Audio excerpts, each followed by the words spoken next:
Shalom peuple de Dieu. Ce soir, après avoir fini de prier, le Seigneur m'a dit que je devais dire à tout le monde de se préparer pour le jour terrible dont le Seigneur parle dans Malachie 5, et la nécessité de veiller et d'être vigilant afin que ce jour ne nous surprenne pas comme un voleur. Et l'autre chose que le Seigneur voulait que je souligne, c'est que le jour du salut est aujourd'hui, et le jour pour se préparer à ce jour est aujourd'hui parce que le jour du Seigneur viendra soudainement. Le Seigneur a également souligné qu'il s'agissait d'un message urgent. 2 heures seulement après que le Seigneur me l'ait dit, je parlais à une sœur en Christ avec qui je priais. Nous vivons loin l'un de l'autre, mais le Seigneur lui avait donné un rêve à propos de la même chose qu'il m'a dit. Elle a rêvé qu'un tsunami arrivait sur Terre. C'est arrivé d'un coup et ça a tout détruit. Mais il y avait un immense abri où les gens pouvaient se cacher et chercher refuge contre le tsunami.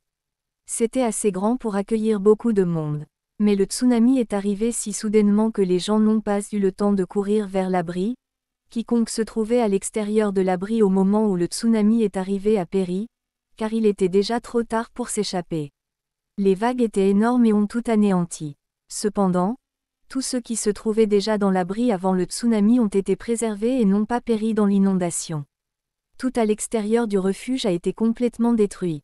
C'était incroyable parce que nous sommes si loin l'un de l'autre, et pourtant Dieu nous a dit la même chose de 2 manières différentes.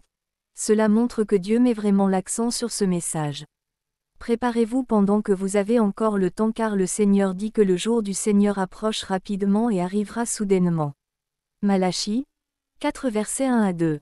Car voici, le jour vient, brûlant comme une fournaise, et tous les orgueilleux, oui, tous ceux qui font le mal, seront du chaume.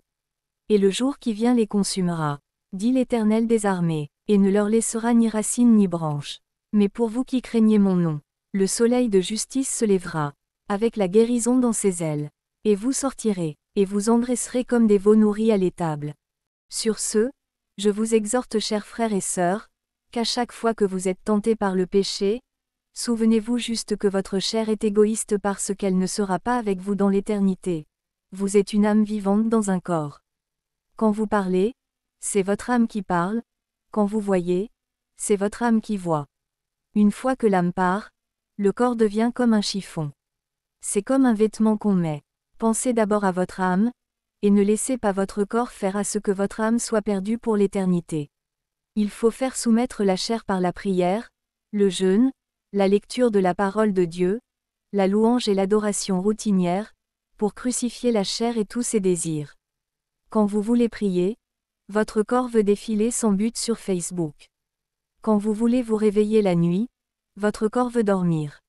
La Bible nous dit que tous ceux qui sont à Christ ont crucifié la chair et ses désirs. Galates 5, versets 16 à 17. Je dis alors, marchez selon l'esprit, et vous n'accomplirez pas le désir de la chair. Car la chair a des désirs contraires à ceux de l'esprit, et l'esprit contre la chair, ils sont opposés entre eux, afin que vous ne fassiez pas les choses que vous souhaitez.